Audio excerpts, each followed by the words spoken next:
এই গল্পটি জ্যাককে নিয়ে। জ্যাক ছিল নর্ম বজ্র ও সিধে সাদা। তার চোখে সমস্যা ছিল, সে দূরের জিনিস দেখতে পেত না। এক সন্ধ্যাবেলা তারা বন্ধুরা মিলে আড্ডা দিচ্ছিল, এমন সময় তার মনে পড়ে যে তার ফোনটা কোথাও ভুলে রেখে এসেছে। সে যেই দোকানে কাজ করে ওই দোকানে সে ফোন খুঁজতে চলে গেল। সে যখনই সেই দোকানে প্রবেশ করলো তার সাথে সাথে কয়েকজন মুখোশধারী লোকও সেই দোকানে প্রবেশ করলো। জ্যাক বুঝতে পারলো তার পিছনে পিছনে দোকানের ভিতর কেউ প্রবেশ করেছে। এরপর তারা জ্যাককে দেখতে পায় এবং জ্যাকের উপর আক্রমণ শুরু করে দেয়। জ্যাকও তাদের প্রতিহত করার চেষ্টা করে। প্রতিহতের এক পর্যায়ে তারা গুলি ছুটতে শুরু করে। জ্যাক এক পর্যায়ে মাটিতে লুটিয়ে পড়ে এবং জ্ঞান হারিয়ে ফেলে। জ্যাককে রেখে তারা দোকান লুট করে চলে যায়। জ্যাক সেখানে অজ্ঞান হয়ে পড়ে থাকে। কেউ এসে তাকে হসপিটালে নিয়ে যায় এবং দেখা যায় তার চোখে সমস্যা হয়েছে, এজন্য জ্যাকের চোখ অপারেশন করা হয়। চোখে ব্যান্ডেজ নিয়ে সে ওয়াশরুমে চলে যায় এবং আয়নার সামনে গিয়ে দাঁড়ায়। আয়নার সামনে দাঁড়িয়ে দেখতে পায় তার চোখে ব্যান্ডেজ করা। এদিকে সে ভয় পেয়ে যায়। চোখ থেকে ব্যান্ডেজ খোলার পর সে যখন তার চশমাটি চোখে দেয় দেখতে পায় যে চশমা চোখে দিলে সে ঘোলা ঘোলা দেখতেছে। এরপর সে চশমাটি খুলে রাখে এবং ভাবতে থাকে তার চোখ মনে আগের থেকে আরো বেশি খারাপ হয়ে গেছে।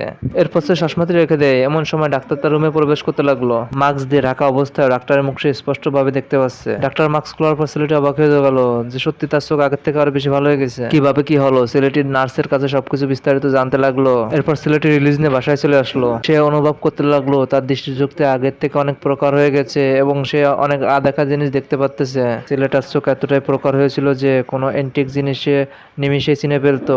জ্যাকও তার বন্ধু একটা পুরাতন শপে গিয়ে কিছু একটা কিনতেছিল। এমন সময় জ্যাকের চোখ আটকে যায়। দেখে পুরাতন মূল্যবান জিনিস দোকানদার সস্তা দামে বিক্রি করে দিতে যায়। সেটি $100 মাধ্যমে জ্যাক কিনে নেয়। এমন সময় একজন মিউজিয়ামের মালিকের কাছে এবং সে এন্টিক জিনিসটি দেখতে পায়। সে ওই বস্তুটি জ্যাকের কাছ থেকে কিনে নিতে চায়। জ্যাককে অফার করে যত টাকা চায় তত টাকা দিয়ে কিনে নিতে চায় তারা। জ্যাক $30,000 দাবি করে। কোনো কথা না বলে সাথে সাথে তারা $30,000 জ্যাকের অ্যাকাউন্টে পাঠিয়ে দেয়। এ দেখে অ্যালেন খুশি হয়ে জ্যাককে জড়িয়ে ধরে।